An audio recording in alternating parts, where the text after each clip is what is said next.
Morning, it's the 10th of November and the sun's just rising up and it's just a beautiful, sounding soppy, aren't it? A beautiful silhouette over just to the left of my dad's farm there. And yeah, Remembrance Sunday, so I've got a few jobs. Before we go on, we always go to a march in the local town of Pocklington. You know, just show you respect, because we don't know we're born, do we? I mean, we're sort of whinging about one thing or another, but I've just seen on news this morning about what's happening in Gaza, you know, like a school's being hit by bombs, and you think, Christ almighty, what is the mentality of this world? It's just like madness, isn't it? And yeah, there's always someone worse off than yourself, sort of thing. But yeah, it's nice that it's disappearing.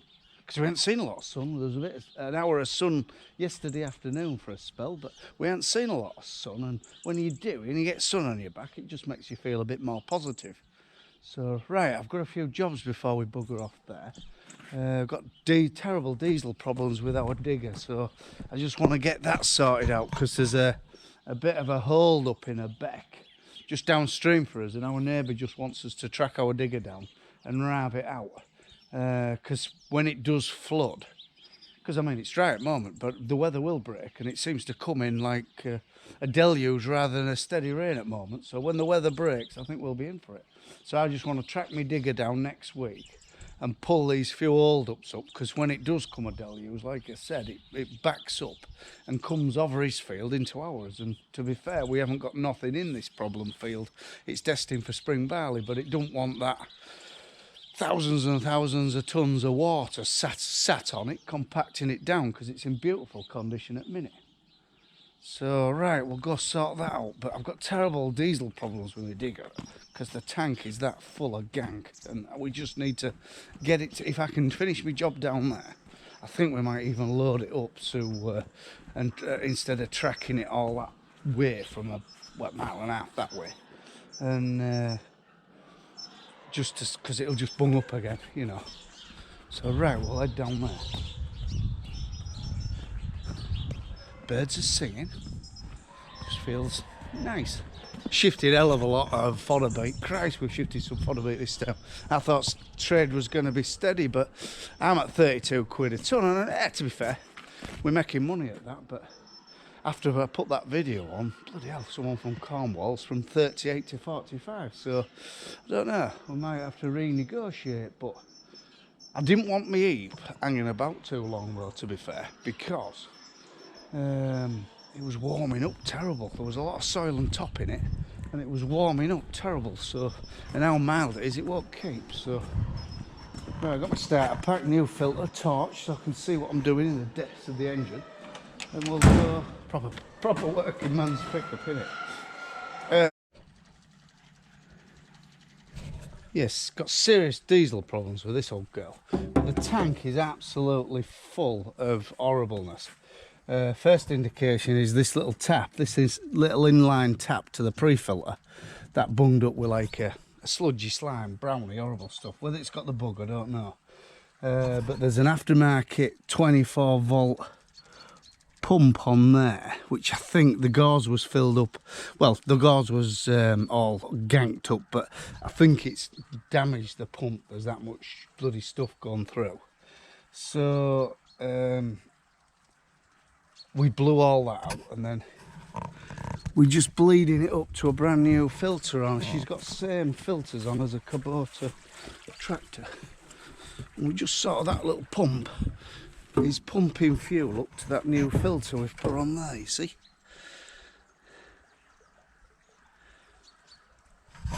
But as I said, when the pump was working properly prior to this problem, it usually squirted fuel like mad, and it ain't doing that minute. So we might have to clean that gauze out a bit. But it's a beautiful still morning. There won't be many people about. Dogs running riot. She's chasing everything what moves. There was a couple of deer down Canal Bank, and yeah, beautiful.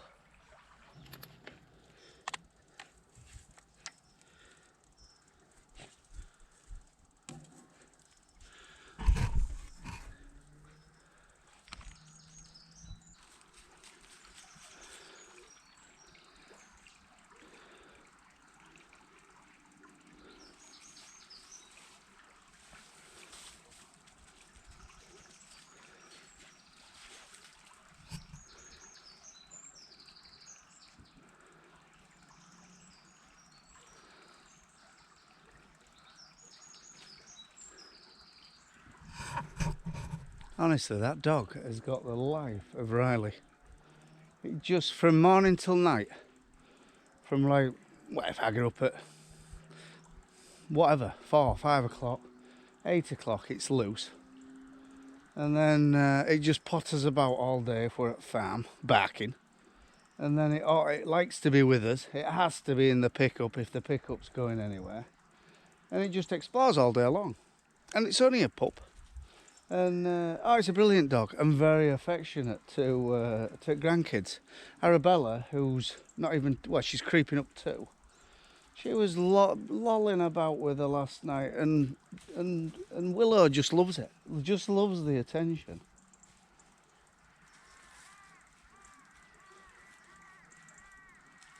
Bit of an oddball though. Not for everybody. They aren't. A Kelpie isn't a dog for anyone in a town. Or a Kelpie it needs to be active all day long. Her brothers and sisters, most people who have them in normal homes have got rid of them because they couldn't handle them. So where these dogs end up, I don't know. It's you know, well, it's cruelty, isn't it? But anyway, she was inspecting me work. What we're doing here, basically, is we're just taking the problem areas out. Well, on this beck, when it floods, that area, it sort of can't get around the corner fast enough. So I've just straightened it up as much as I can, as close to that willow tree, and put the clay at that side. But you can't maul with it too much, because what happens is it just, you know, if you maul it too much, it just goes juicy and runs back in. So what I'll do on the way back is maybe get a little bit more clay from the bottom and then shape it on the way back to make it look tidier. But I can't understand why the Environment Agency can't see this helping, you know. If there was a village down there, in that middle of that field, for instance, that would likely flood, because it'll come down there, and if a tree goes over or anything like that and causes an obstruction, or it gets that much water that it does bulldoze over the top, which we have seen it, and flooded that field, it's into people's houses. And why people can't see a little bit, why the government organisations can't see a little bit of maintenance helps it. Only thing I can think of, and whether I'm talking or thinking shite here, but is there that much pollution in bottom of rivers? Because there was a thing up north where, did they clean bottom of an estuary out and dump the silt at sea, and then all the crabs died? So is there that much pollution in these river beds that they don't want to disturb it? But I mean, you don't have to dump it at sea. I would say dump it on farmland or disused land. But is that the reason why they're holding back? Is there like hidden facts where don't tell them, you know, just don't do it? Don't know. Right, we'll see if she'll fire at the old girl. Dropped a bloody socket right down the bottom of the engine, so that'll never be seen again.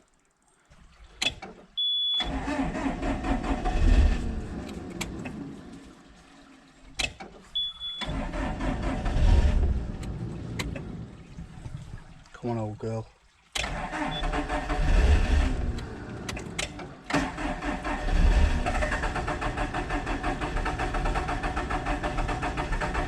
Just do that, a little bit of snuff, just to kick her through.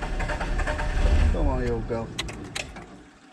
It's a Cummins engine, 4-cylinder. It's badged up Komatsu, but it's a Cummins 4-cylinder. And the engine is a little bit. It does burn a bit of oil, and does smoke when it's cold. Come on.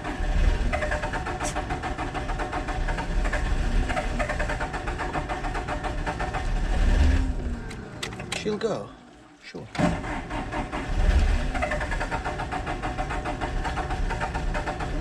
When an engine has diesel problems, I don't like to leave them when they're cold. So you come to a cold engine with your new filters or one thing or another. Because a warm come on, you bitch. A warm engine turns over half as easy as a cold engine, so your batteries last twice as long. That makes any sense. Well, that makes sense to me. Come on. Just as to get them last few bubbles out.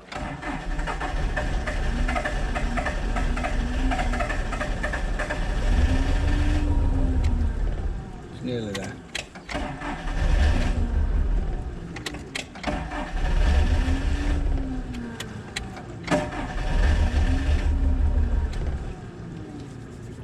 Maybe in, maybe not.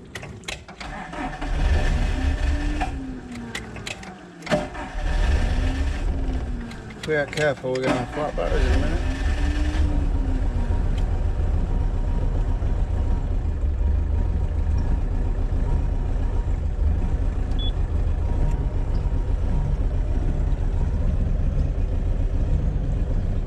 She's just getting rid of the last few bubbles now in the fuel.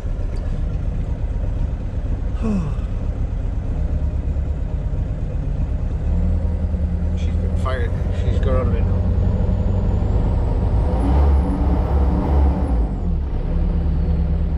Yeah, she runs like that for about 3-4 minutes, and then she runs as clean as a whistle. So right, do you like watching me doing this type of stuff? Because I don't know, it's quite bizarre, isn't it? I'm going to put more videos on. If I'm boring you, tell me. But you know, because to be fair, I've got an idea. I am earning a little bit through YouTube now. Definitely worth doing. Bit of a sponsorship, few bits and pieces of sponsorship coming up. So watch this space. And yeah, I'm thinking the money I'm earning every month is nearly a replacement Hereford heifer. And well, but yet not quite. And I'm thinking next year I'm going to spend my YouTube money, which is in a bank on its own, on my replacement cattle. So yeah, but tell me if you get bored of me. Right, well, just got a few more digs here and there, a few more bits and pieces to sort out, and then we'll go see what's for Sunday breakfast.